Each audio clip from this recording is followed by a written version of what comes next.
We are continuing with our reading from Equinox Volume 1, Number 7, which I might mention was published in 1912. It's got a lot of fun stuff in it, including little sections from the Temple of Solomon the King, where Crowley discusses the reception of the Book of the Law and other tidbits, including this strange little novelette that I guess we're continuing to read called Across the Gulf, which is a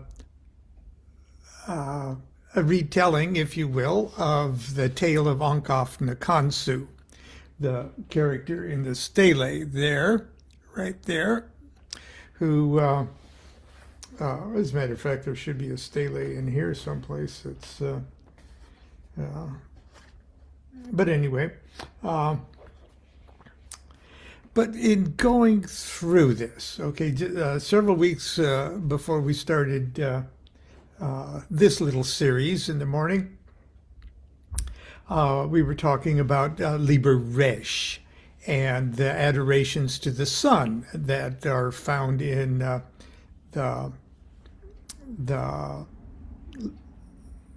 Book of the Law.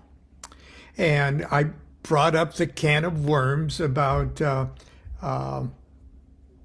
light is mine, its rays consume me. I've made a secret door in the house of Ra and tomb of Kefra and Ahathur. Those verse sections of the Book of the Law, which weren't part of the dictated text or narrative of the Book of the Law, but were sections from the Stele of Revealing, the hieroglyphs of the Stele of the Revealing that Crowley had translated before, in the days before the reception of the Book of the Law. And in it, in the original translation of the text, it said, Aum, let it kill me. Okay? It said that in the original thing. And then during the initial typesetting of the printed out version of the Book of the Law, Crowley was telling the typesetter in marginal notes where to insert these certain sections from the paraphrases of the obverse section of the Stele of Revealing. And he said, starting from here to right down to, and then he wrote "Fill me." Now he didn't tell there is no "fill me" in the translation of the text, but there was a "kill me," and that was the natural place. So the typesetter said, well, that's what he meant. So in subsequent printed editions, or where it was a printed edition, it was initially printed, Aum, let it fill me. And that either Crowley didn't catch it or didn't think it was important enough to correct. Either way, that mistake has been repeated through the years. So, frankly, because it's not a part of the IWAS dictated section of the Book of the Law, but something that was inserted later, I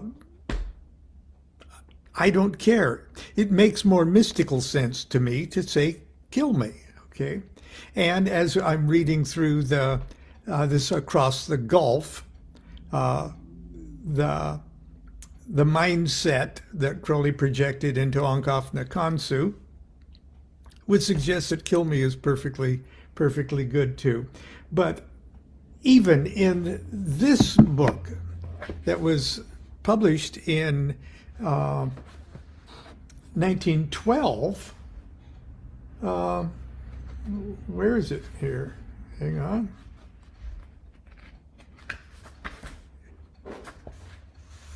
Right here. Paraphrase. Let's see. Paraphrase of the inscription upon the obverse of the Stele of Revealing. Appear on the throne of Ra, open the ways of the Ku, lighten the ways of the Ka. The ways of the Kabs runs through to stir me or still me. Aum, let it kill me. That is the paraphrase of the inscription upon the obverse of the stele, and that's what Crowley was referring the typesetter to in the printing of the English typeset, not the. Also, again in the 1936 first edition of the Equinox of the Gods, the one that has the handwritten copy of each of the pages reproduced and put in a little envelope in the back of it. Okay. It too says right here at the very beginning, right where it says the Equinox of the Gods. Okay, privately printed by the OTO. The ways of the crabs runs through to stir me or still me, aum, let it kill me. Okay, so there. But if you want to say fill me, I was taught, and you're supposed to do the adorations as taught by your superior. I was taught to say fill me. And I'm happy to say fill me around people that say fill me, and I'm happy to say kill me around people that say kill me. Just because. Anyway, don't write me. Don't argue with me.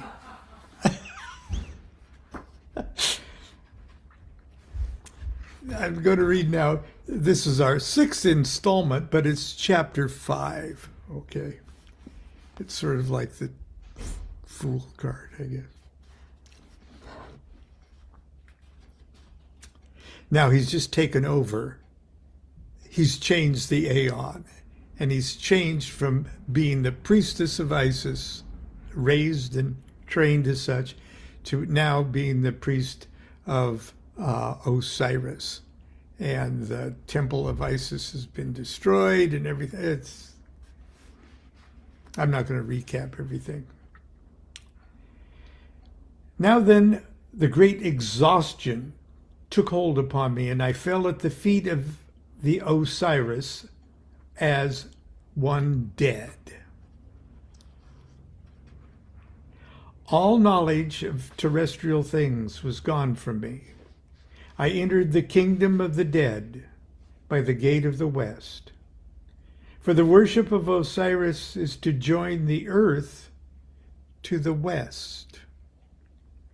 It is the cult of the setting sun. Through Isis, man obtains strength of nature. Through Osiris, he obtains the strength of suffering and ordeal. And as the trained athlete is superior to the savage, so is the magic of Osiris stronger than the magic of Isis.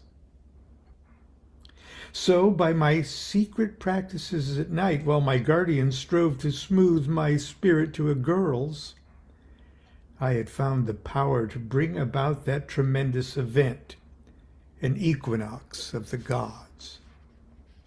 Just as thousands of years later was my secret revolt against Osiris, for the world had suffered long enough, destined to bring about another equinox in which Horus was to replace the slain one with his youth and vigor and victory. That's a presage of the next aeon. I passed, therefore, into these glowing abodes of Amenti. Okay, this is where Osiris goes. It's like the afterlife. It's like where the sun goes when it's night. all the vignettes of the Egyptian Book of the Dead are the journey of Osiris through Amenti.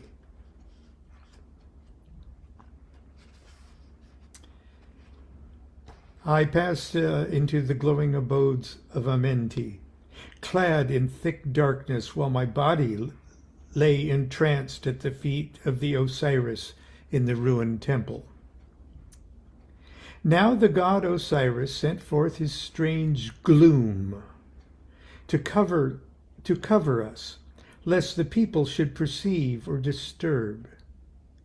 Therefore I lay peacefully entranced and abode in Amenti. There I confronted the devouring god, and there was my heart weighed. These are vignettes from the Book of the Dead. And found perfect. There the 42 judges bade me pass through the pylons they guarded. There I spoke with the 7, and with the 9, and with the 33, and at the end I came out into the abode of the holy Hathor, unto her mystic mountain. And being there crowned and garlanded, I rejoiced exceedingly, coming out through the gate of the east, the beautiful gate, unto the land of Chemi, and the city of Thebai. Chemi is Egypt, Thebes. Okay. And the temple that had been the temple of the Veiled One. There Isis, Asi. There I rejoined my body, making the magical links in the prescribed manner, and rose up and did adoration to the Osiris by the fourfold sign. Therefore the light of Osiris began to dawn, and it went about the city, whirling forth, abounding, crying aloud, whereat the people worshipped, being abased with exceeding fear. Moreover, they hearkened unto their wise men, and brought gifts of gold, so that the temple floor was heaped high, and gifts of oxen, so that the courts of the temple could not contain them, and gifts of slaves, as it were a mighty army. Then I withdrew myself, and taking counsel with the wisest of the priests and of the architects and of the sculptors, I gave out my orders so that the temple might duly be builded. By the favor of the god, all things went smoothly enough. Yet I was conscious of some error in the working, or if you will, some weakness in myself, in my desire. Look you, I could not forget the Veiled One. My days of silence and solitude with her, the slow dawn of our splendid passion, the climax of all that wonder in her ruin. So as the day approached for the consecration of the temple, I began to dread some great catastrophe.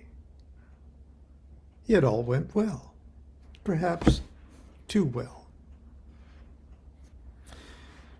The priests and the people knew nothing of this, however, for the god manifested exceptional favor, as a new god must do, or how shall he establish his position?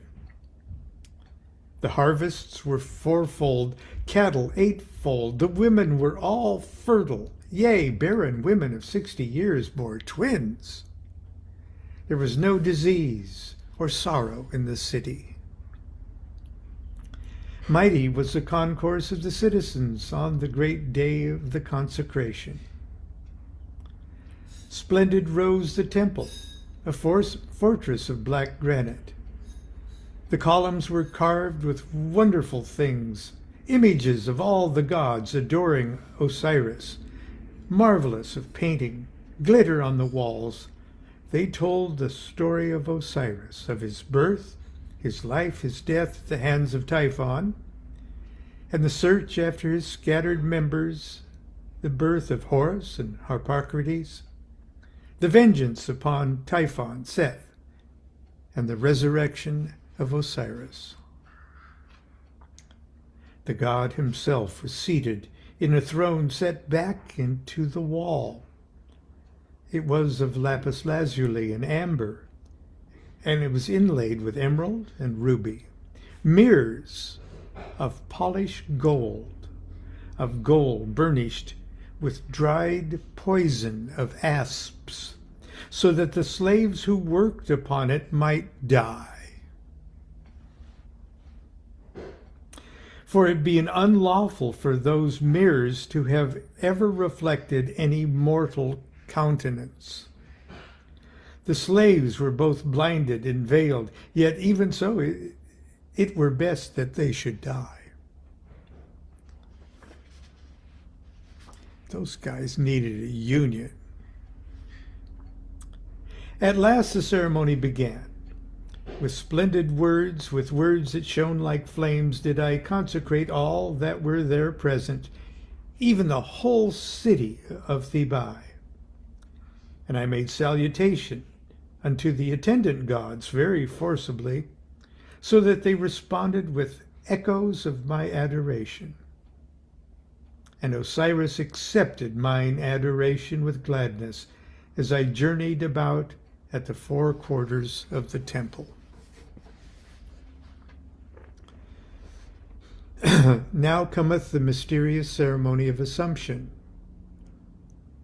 I took upon myself the form of the god. I strove to put my heart in harmony with his. Alas, alas, I was in tune with the dead soul of Isis. My heart was as a flame of elemental lust and beauty. I could not. Then the heavens lowered, and black clouds gathered upon the firmament anew. Dark flames of lightning rent the clouds, giving no light. The thunder roared. The people were afraid. In his dark shrine, the Osiris gloomed, displeasure on his forehead, insult, majesty in his eyes. Then a pillar of dust whirled down from the vault of heaven, even unto me as I stood alone, half defiant, in the midst of the temple where the priests and the people cowered and wailed far off. It rent the massive roof as it had been a thatch of straw, whirling the blocks of granite far away into the Nile. It descended roaring and twisting like a wounded serpent demon king in his death agony. It struck me and lifted me up from the temple. It bore me through leagues of air into the desert. Then it dissolved and flung me contemptuously on a hill of sand. Breathless and dazed, I lay, anger and anguish tearing at my heart. I rose to swear a mighty curse. Exhaustion took me, and I fell in a swoon to the earth. When I came to myself, it was nigh dawn. I went to the top of a hillock and looked about me. Nothing but sand, sand all ways. Just so was it with my heart. The only guide for my steps as the sun rose was a greener glimpse in the east, which I thought might be the valley of the Nile reflected. Thither I bent my steps. All day I struggled with the scorching heat, the shifting sand. At night I tried to sleep, for sheer fatigue impelled me, but as often as I laid down, so often restlessness impelled me forward. I would stagger on a while, then stumble and fall. Only at dawn I slept, perhaps for an hour, and woke chilled to death by my own sweat. I was so weak that I could hardly raise a hand. My tongue was swollen so I could not greet the sun disk with the accustomed adoration. My brain had slipped control.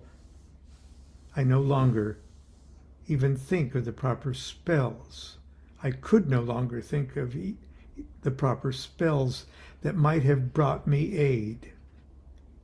Instead, dreadful shapes drew near me.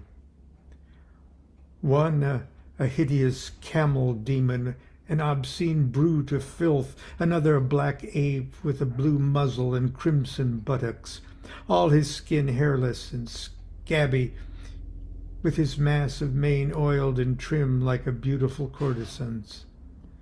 This fellow mocked me with the alluring gestures of such an one, and anon voided his excrement upon me. Moreover, there were others, menacing and terrible, vast, cloudy demon shapes. I could not think of the words of power that control them.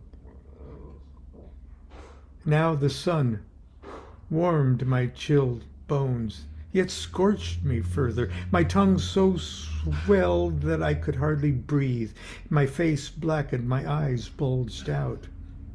The fiends came closer, drew strength from my weakness, made themselves material bodies, twitched me and spiked me and bit me.